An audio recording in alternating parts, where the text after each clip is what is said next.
Upcoming ఓటీటీలో release అయ్యే movies.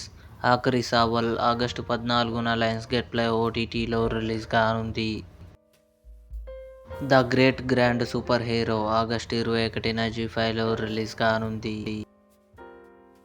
'Ambe Diana' August 14న సోనీ లివ్లో రిలీజ్ కానుంది.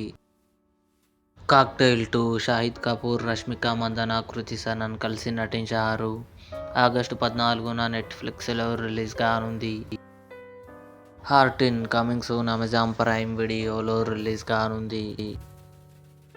'Mister work from home' August 14న సన్ నెక్స్ట్ ఓటీటీలో రిలీజ్ కానుంది. 'శంకర్ దాదా ఎంబీబీఎస్' ఆగస్టు 22న థియేటర్లో రీ రిలీజ్ కానుంది. 'జీడీ నాయుడు' సెప్టెంబర్ 5న నెట్ఫ్లిక్స్లో రిలీజ్ కానుంది. 'Emily in Paris season 6' December 18న నెట్ఫ్లిక్స్లో రిలీజ్ కానుంది. ఇవి అప్కమింగ్ ఓటీటీలో రిలీజ్ అయ్యే మూవీస్. ఈ వీడియో మీకు నచ్చినట్లయితే లైక్ చేయండి, షేర్ చేయండి, మా ఛానల్ని సబ్స్క్రైబ్ చేసుకోండి.